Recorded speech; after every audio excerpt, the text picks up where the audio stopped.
Hello friends, welcome to my channel Easy Study with Antara, and today we are going to read the most important topic, that is Government of India Act of 1858.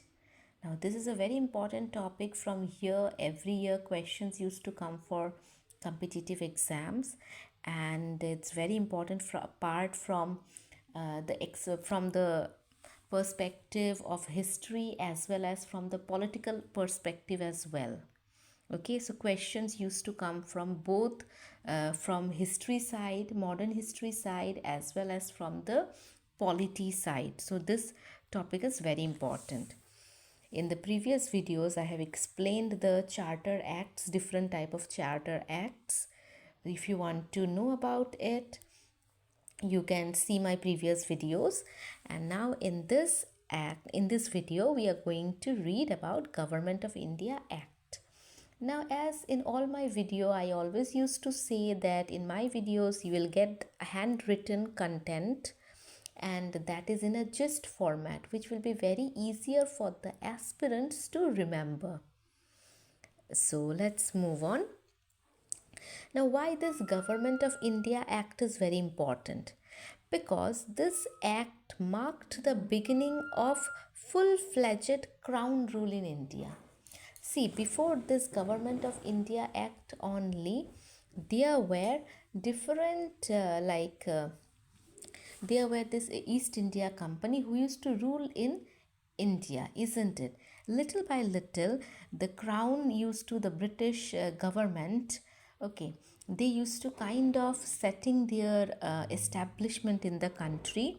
But it is in the year 1858 that they full-fledgedly took control over India's government matters or the political matters. It transferred power to rule government territories, revenues of India from EIC to British Crown. Now, what is EIC? East India Company. I have written in gist so that it's easier for the aspirants to note it down. Why to write all the time in details, okay, in a full form? You can even shorten up it to make a short notes, isn't it?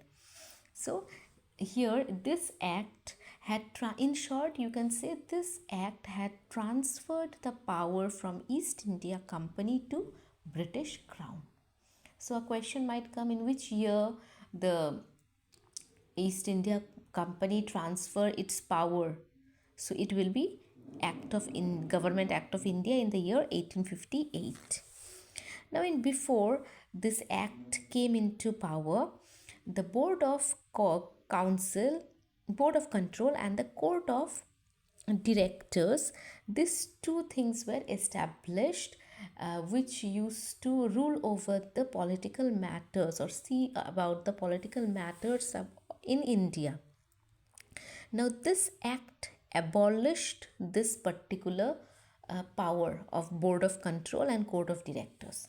Board of Control and Court of Directors were completely abolished, or you can say even it is replaced by the Secretary of State of India and his Indian Council. They will under the Queen's name in India. So now this Board of Control and Court of Directors were replaced by the Secretary State of India, and this Secretary State of India and its Indian Council members were directly ruled under the Queen's name. The Queen will be the all in all power. Every report is to be given to the Queen about the legal matters, political matters, revenues, and everything about the Indian full parliament and everything to be reported under the Queen.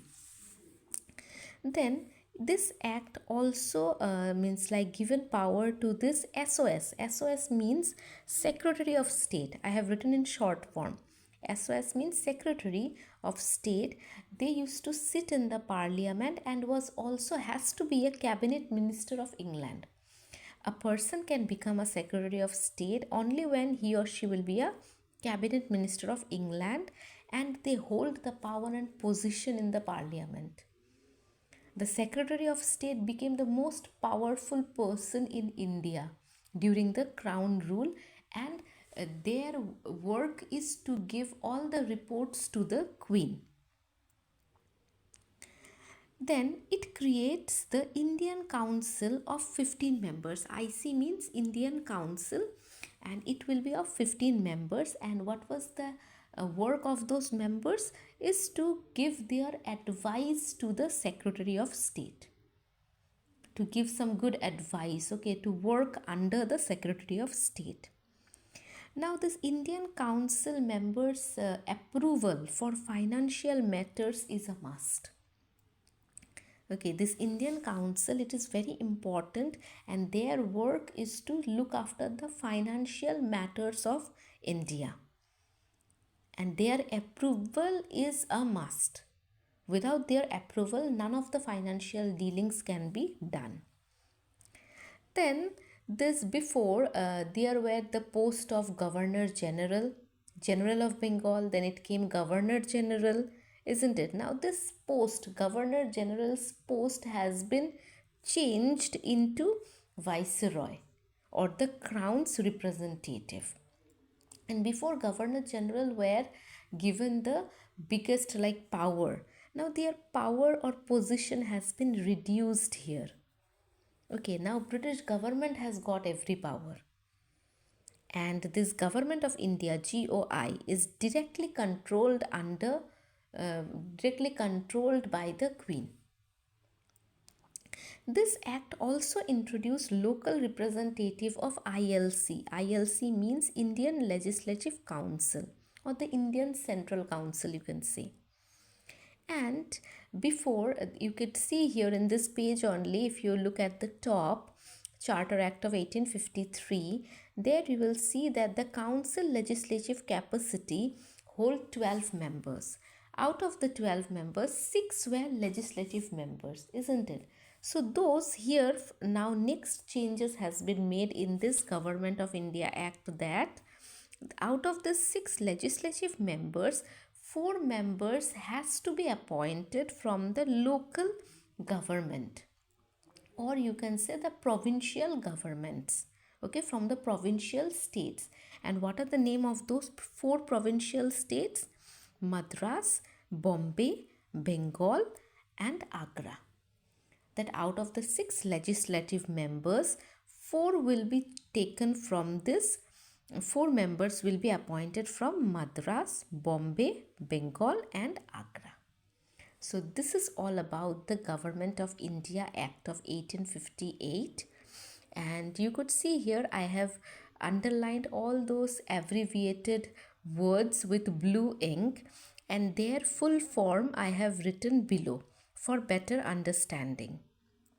Could you see there keywords I have written, and I have mentioned there everything for better understanding. If you feel any difficulty in understanding those abbreviated words, so you please look below, and there you can have a look the detailed words, the full form of those words, abbreviated words. Okay, I hope you like this video, you have understood.